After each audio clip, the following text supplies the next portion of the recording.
kind of like this idea. There's a set of priorities going into 23 that we think are most critical factors for tech company success. Do we really make that kind of one of our stakes in the ground around this is what we think you focus on in 23, and there's metrics underneath that you should be watching.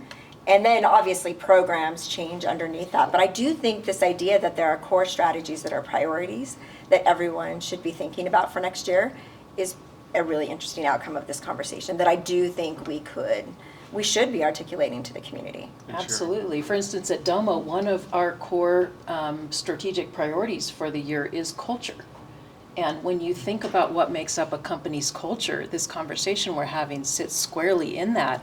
And culture is so incredibly important to attracting, retaining, and growing top talent so that you can then go make the change that your company is here to make in the world.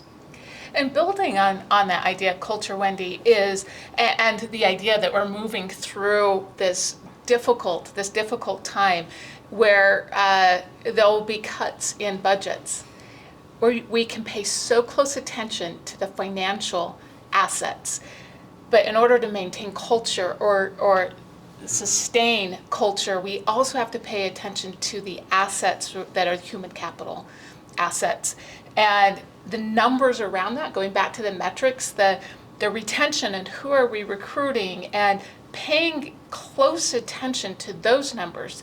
Because one thing I believe has shifted in the last decade is that companies understand diversity leads to better performance. And if we have statistics staring at us showing that we are losing women more rapidly, I think we've got to the point where we start to recognize that that's a risk. And being able to bring visibility to that is one of those stakes in the ground, is paying attention to those numbers. I think will help us achieve some of the things that you were mentioning. I agree. I think it's a really great outcome. And I think you mentioned another one that I think goes into these too, which is how do we make sure everyone is aware of the types of programs that are out there in the stages of the talent pipeline so that we can help address some of those. From the high school girls side, we work with thousands of them every year, and they tell us they don't choose tech because they don't know role models or have mentors. They don't actually choose it from curriculum. They choose it from the people that they interact with. And that has become, was the whole impetus behind the She Tech program, but that was because that's what the girls said. They're like, we're leaving because there's no one who looks like me. I've never seen anyone who's had that career path that has developed that. I never believed that I could become someone different. And today, what's cool is there are case studies now of these young women. There's actually one of the young women who came through the She Tech program. She's an intern at Domo now. And she'll tell you her entire story. She actually posted it on LinkedIn last week, where she was talking about the fact that it changed, having the ability to meet mentors and role models in high school changed her forever. And now she's sitting as a junior, she's studying computer science, she's at Domo, and for her, that would never have been her path. Right. So I feel like this is true in general of all women in every stage of the pipeline. The reason they leave isn't typically because of just themselves. It's the environment they find themselves in. It's not their knowledge, it's not their capacity to learn, it's not the talent that they have. It is the mentors and role models around them and the allies that support them, that change their trajectory, that give them the sense of belonging, that tell them they can do it. And it's true for everyone all the way to the top. Because it is lonely as you get to the top. There are fewer and fewer women who have gone that path. And so you don't have ecosystems around you that you can turn and just confide in and be like, have you ever run into this? What's happening here? Have you ever forged this path? Oh, this is so frustrating. They don't have those places, and because they haven't seen them, then they leave because it feels safer somewhere else. And so I think we have a risk if we lose women, we lose the mentors and role models, and we lose the impact for every stage of the talent pipeline. That's the reason women leave, mostly. I got to share a story. I was at a previous company. It was growing small to large. And I was at the point where it was time to hire a vice president of engineering. And I made an offer to a woman. And I told one of my woman managers that she would be reporting to this female vice president. And she got emotional. And I remember sitting there thinking, this means more than I realized. And I asked her that very question, like, help me understand the feelings you're having right now. And she said exactly what you did. It means a lot to me to be able to see somebody that looks like me in this career path that I would like to be on, because I'm not sure I fully believed it. I think there's an element of prove it that we need to all own up to and make sure that everything we've been talking about since the Me Too movement, and that we're actually doing that. Culture is one of those things that is no longer just a company thing. It's on social media, and I don't know how, but the individuals entering the workforce, they already know your brand image. They already know your culture. And if you're not serious about it, you're not going to get the best candidates that are available to you. So there is also this natural evolution of companies who don't take this serious. They're going to struggle. And I think it begins with that culture piece, that if you don't figure out how to fully understand the value of women in the workforce, time will run its course in life. I just have to tell you, when you were telling that story, it literally made my eyes start to well up. It evoked an emotional response in me. It's so powerful. So like, do that times 10. That's amazing. Thank you. There's another, we were talking about women staying in the workforce. This is another story, but I don't think I resolved this one. I'd actually love your help with this. An extremely talented engineer. She is senior engineer, and she moves into the role of a manager. And she has a baby, and I was in a one-on-one with her in a mentor session, and she began to get very emotional, and I asked her why, and she said, I don't know how I'm going to take 6 months off and still be competitive with my team. And I remember sitting there thinking, I don't know how to answer this question. Like, that is a real sacrifice. Back to the paternity leave, it's almost like we need to figure out that there are hard challenges to solve with some of the burdens that that women have to go through to have children, that we need to figure out how to make that a more equitable balance, because she was concerned about her team passing her, so to speak. And I tried to reassure her that this is a long-term thing, the long-term relationship. This is a 10-year, I don't think about just a year, but 10 years. I'd love to know how you all would handle that conversation, because that's one that I think that's kind of a fallacy assumption that you are perfectly the same competent human through your whole career. You're just not. It doesn't even, maybe you stop to be at home with a child. I've had plenty of male engineers who've slowed down or had family issues, or name the thing that they slowed down to take care of, mental health issues, whatnot, right? And nothing goes straight up like that, and nothing. And so, but creating the space to say it's okay for you to take this time as an investment in that, and slow down, or stop, or exit and come back. I exited the workforce for 1.5 years to have my son, and I came back. Some of it is mental, I think, but back to, I think, a related issue is, you can read any book on women entering the workforce or being in the workforce, and they will talk about imposter syndrome. Well, imposter syndrome in tech is like times 1,000, and so helping women, I think, get past the first layer of imposter syndrome, having leaders that are like, absolutely you can do this, absolutely you shouldn't feel like you're an imposter amongst tech. That's another really important thing we have to help women transcend, because if they don't have mentors, they don't see it, that imposter syndrome just comes back with a vengeance, because they're like, sure, I know I can work hard, I know I'm smart, but I'm not that smart, or I'm not that technical. The imposter syndrome thing we have to transcend, but also the fact that careers don't trajectory straight up. They just don't. I have to really say good too, thought. 6 months, that's pretty darn good too. That was not lost on me either. Yeah. That's a solid leave. Now, Yeah. 18 months, that's even better, And instead of thinking about it like, gosh, what are you going to lose? What are you going to gain?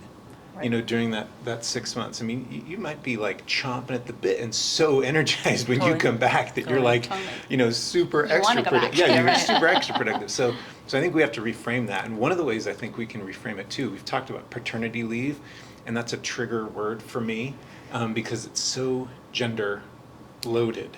And I would really love to call it parental Parental leave, leave. yeah. Right. I think that would just, while there are, I don't know, can I be a little bit like, there's a book that was written recently that may be a little bit controversial, and it's about abortion, actually, and abortion rights, but it says that on the back cover, I won't maybe mention the title of the book, but on the back cover it says, abortion is a men's issue. It's not a women's issue, and if you really think about, a man's role in this, it's a lot about the men. And so the more we can not make these things women's issues and men's issues, and they're human issues, right? And these are issues for all of us that we have to embrace. And so let's take something like a parent leaving to care for a child, a partner, a parent, themselves, and reframe it in a way that is, you're going to go have some amazing experience, and you are going to come back and bring that experience and all that learning with us, back to us, with you to us. That's beautiful. That's amazing. That's diversity. That's something that we value as a company, as an organization. I also think that we have to train managers and leaders who might have grown up in a different leadership style, because a lot of times the friction that we see with women leaving the workforce or switching companies has to do with direct managers or leaders, and the way that we lead teams, it's so different today than it was 5 years ago. What we expect from our leaders has changed, and I don't know if we've fully helped all of our leaders become good leaders for the changes of this new world demands. Hybrid management does not look like it looks like when everyone's sitting in the office. It is completely different. I could not agree more on the training. I think sometimes, too often, we just expect our managers to understand this, to get this. They have a lot on their plate, both personal and professionally. They're managing a lot, and to just expect that they're going to grok all these things and understand how to manage, I think it's a huge miss. And I think consistent training. It's not a single training session. I think it's years of training and repetitiveness. And, going back to the culture, building that into your DNA so that your managers know they're going to get the training, then they have the tools, and they're never going to be perfect at this, but it's a progression for our management teams across the board. I would like to add to that, there's even just there's a subtle mindset shift to happen as well. I'm on our company's benefits committee, and this year we introduced a very lucrative, generous parental leave package. And as we were discussing it, it started out early on as a conversation about extending maternity leave. And when I said we need to normalize leave for men and women, adoptive parents as well, so that when a man is taking advantage of parental leave, he feels just as comfortable doing that. So when his female peers are out for 6 months, they don't have this fear of what am I losing. It becomes normal, to your point, Sid, in the workplace, that we take those leaves. And when I mentioned in our benefits discussion with our executive team, as soon as I said normalize this, oh yeah, we should. I hadn't thought about it from that angle, and it just was like that. So sometimes it just takes someone being at the table, introducing another way of looking at it. And I think most often people want to do the right thing, but we just need to prompt a different kind of thinking. Well, and everyone has different paradigms. So at least you have the organizational support, so it is quote unquote normalized. I think one of the challenges too, just, in the last couple of years, I've moved from really massive big company to smaller company to kind of medium-sized company. And what I've noticed in these younger companies that, were startups in the last 10 years, you have a lot more younger people in the workforce, and therefore a lot of people having babies, especially in this state. And it's almost this challenge of smaller, younger companies may feel like they aren't of the size to invest in a parental leave policy, or they can't afford it, but that's the place where it's so incredibly essential. And so, I wonder what we can do as a leadership body in tech in Utah to help those smaller, younger companies figure these things out. Well, and see the progression, right? And everyone might not sit as some of our large company policies. Right. But everyone has to embrace it. And I totally agree. It has to create consistency across all of them. I just was, as Jennifer was talking, I know a past initiative for Women Tech Council was women on boards. Yeah. You know, and when Jennifer said, you know, it just took somebody to just say, you know, kind of an innovative, you know, idea, which was not like rocket science either, you know, but it was just because you were there and you presented it. Maybe we should have like a Women Tech Council, you know, women in the C-suite, like rotating pool of, you know, women executives or aspiring women executives, and we'll just like let them go to anyone's executive meeting. You know, the board, you know, for, like we can still do the board thing too, but let's just say, would you like a diverse voice, you know, in your next executive meeting? Like Women Tech Council has, you know, through all of its member companies, like a woman or a, you know, a well-educated man or somebody else, you know, who can sit in on your next executive meeting and just, you know, give you some perspective and some advice that you might not already have. Sure. Or something that you're doing that is, share. yeah, no one has really thought about. I think that's the power of community too. Maybe one of the kind of, as you guys are talking, right, I'm like creating a strategic outline. But as you know, you think about this might be one of the things that we really activate community around, which is what are those programs that we can be sharing that people haven't thought about, that at all sizes and stages of companies that we can embrace. Because we do have all of the mix inside of here. Yeah. And we have all of these challenges that we're facing. But if we can learn from each other, then we will be far ahead of anything that we'll make if we all have to just solve or run into the same problems as we're trying to build along the way. What other things? So let's kind of go back to thinking about, we've got this 23, everyone's doing their strategic plans. We're all thinking about what's happening in 23. And I think we've talked about some of them, but what are those other things that each of you think we should be thinking about as we plan out 2023 that are critical for women in tech? I would just say, I think the mentoring and the development programs are really important because they hit kind of every stage of development. And especially, you know, not to give a Women Tech Council commercial, but the 3x3 mentoring programs the Women Tech Council does, I think is really important for young to mid-level professionals because you want to retain them and you want them to grow. But I also think there's myths around, you know, what is it really like to be a woman in tech? And so where we can dispel that and help that through male allyship and through female executives, I think that helps keep their head in the game about possibility and help build that community to help support them through their development. So that would be my vote, is just, you know, heavy on the development side of it to help mentor and provide that sense of community, a possibility for people. I love that one. I'm just going to comment on that because one of the things I've observed recently is because of the pandemic and some tech companies coming back to work only a few months ago, the community of all of those people who are in middle of career isn't very well developed. You look at people who have entered the workforce or who are kind of under 10 years, they've had this really massive disruption for 3 years. They didn't meet people, the companies were distributed, their networks are not really what they wanted them to be. And I think it is very, very concerning because I have noticed we have a very large gap. Yeah. We have this amazing group of senior leaders, we have lots of young girls who are coming into the program because those programs are so well developed. This mid-career, lots of them came from out of state. They entered new companies, they shifted places, they don't know anyone, and they are the ones that we are actually at most risk of getting lost that feed the future pipelines. Yeah. And we also know from the data that most careers are nonlinear.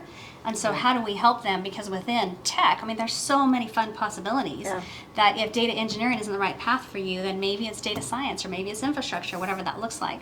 But providing that ecosystem to help them navigate and develop, I think is really important. Yeah, I think that's a great call. Relative to 2023, I would say anybody who is currently planning, make sure that you don't stop with the numbers, but you also go into the how. How are you going to achieve those numbers? And if one of your company goals does not revolve around people and how you're going to develop your people to get there, you are not done planning 2023. You have to stay with that and not just stop at the numbers because we're all overwhelmed with maybe the headwinds that are coming. Don't stop there because you may be able to do far more than what you think if you focus in on how you're going to actually achieve it and have people as like one of your main goals in your company. Couldn't agree more.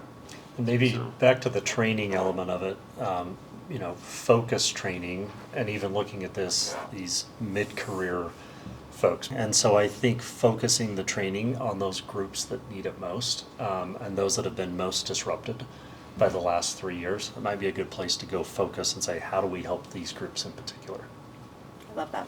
I also am a little bit concerned that, and I have a few, little anecdotes, from some of the companies that have laid people off. Some of those people that you described said, I think, are just going quiet. I think they're concerned about their jobs, they're not sure how to navigate, and they're not going to talk. They're not going to rock the boat and try and push for something or ask for something because they're concerned.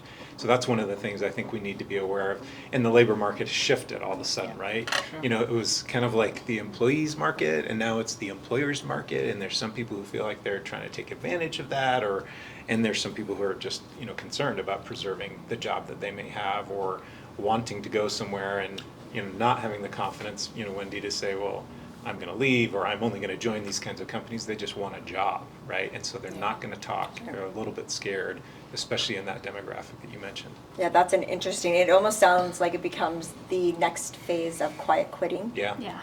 Which is a different type of impact because people need jobs, they have to pay for their families, everyone thinks of risk slightly differently in a climate like this. And so then what does that mean for our programs? Because people Right. aren't speaking up. We don't know what the gaps are. We're not helping people in the same way. They're not reaching out for those mentorship programs. Yeah. Yeah, I that's do a good point. all hands every 2 weeks, and in the end of the all hands, I do a Q&A that's anonymous, so I can do polls, whatever. So I am constantly polling what is concerning them. We do glint surveys out of HR too, but and it's interesting because you'll see one thing be a concern, you'll start to address it with a program, you'll see that die down as a concern, and then you'll start raising a new one. But that I found, and I only started these all hands post-COVID, so it was like, how else do I keep track of all of my teams and what's going on and their emotional state, et cetera? But it's been invaluable for helping them feel like they're part of a larger community, and for getting that pulse regularly, because it might be mentorship one week, it might be training. Training was a big thing for a long time. Now it's, am I going to keep my job? And that's been so critical to how I redirect what I'm talking about with them. Yeah. That's great. We do something similar in our all hands. We call it Ask Anything. Yep. And it becomes Ask Anything. And I think as leaders, sometimes it's easy to say, well, let's answer the softballs, Sure. right? Sure. But Curate the questions. you've got to Yeah. answer all of them, no matter how difficult they are. And, Right, And I right. think anonymity is really important there. But answering particularly the tough ones, Yep. because that's where the deepest concerns lie. Giving them a safe place to be able to Yeah. raise them. Yeah, Yeah. exactly. That's great. Another fundamental, I would say, and again, having, been at a couple different companies in the last several years, one thing I found that's almost universal is that companies need to do a better job at setting OKRs, corporate priorities, and then the waterfall all the way down to the individual.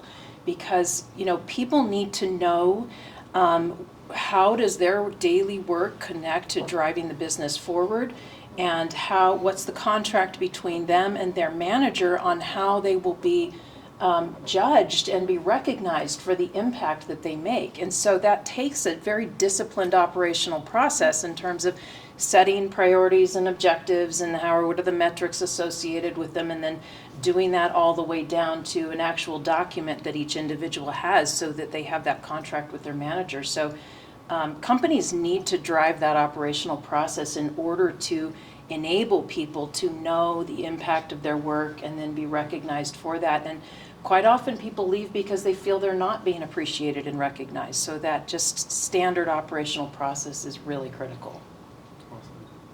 If we only had a tool to do that. That's right.